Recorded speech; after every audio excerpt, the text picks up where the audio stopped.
ज्ञान मीमांसा एपिस्टेमोलॉजी। हम कैसे जानते हैं कि हम क्या जानते हैं? ज्ञान मीमांसा क्या है? ज्ञान मीमांसा एपिस्टेमोलॉजी दर्शन शास्त्र की वह शाखा है जो ज्ञान, नॉलेज, सत्य, ट्रूथ, विश्वास, बिलीफ और प्रमाण, जस्टिफिकेशन से जुड़े प्रश्नों पर विचार करती है। इसका मूल प्रश्न यह है, हम जो कुछ भी जानते हैं वह वास्तव में ज्ञान है या केवल एक विश्वास?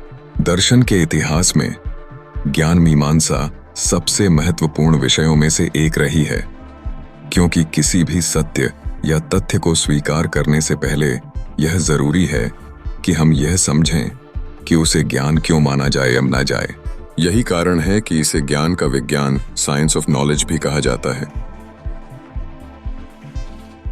ज्ञान मीमांसा के प्रमुख विषय। 8 ज्ञान क्या है? What is knowledge? क्या केवल अनुभव, एक्सपीरियंस से प्राप्त जानकारी ही ज्ञान है? क्या ज्ञान बिना अनुभव, ए प्रायोरी के भी संभव है?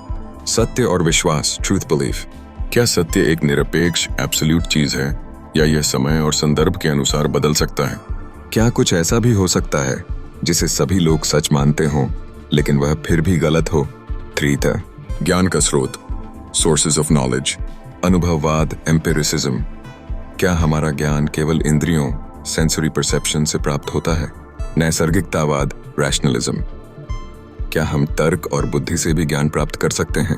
संशयवाद, स्केप्टिसिज्म। क्या कोई भी चीज पूर्ण रूप से जानी जा सकती है? ज्ञान का प्रमाण, जस्टिफिकेशन ऑफ नॉलेज। हमें कैसे पता चलेगा कि कोई जानकारी वास्तव में सही है?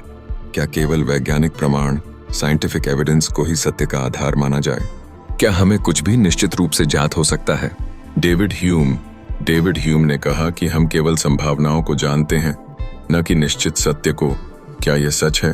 रेने डेकार्ट्स ने अपने प्रसिद्ध कथन कोजिटो एर्गो सम, मैं सोचता हूं इसलिए मैं हूं, से ज्ञान की नींव को कैसे मजबूत किया। अब आगे क्या?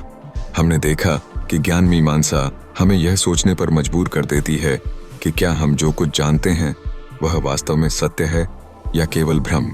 लेकिन अगर हम यह मान लें कि कुछ चीजें सच और कुछ झूठ हैं, तो अगला सवाल यह उठता है कि क्या सही है और क्या गलत। यही प्रश्न हमें दर्शन शास्त्र की अगली शाखा, नैतिकता, एथिक्स की ओर ले जाते हैं, जहां हम यह समझने की कोशिश करेंगे कि नैतिक मूल्यों का आधार क्या है और सही गलत की पहचान कैसे की जाती है।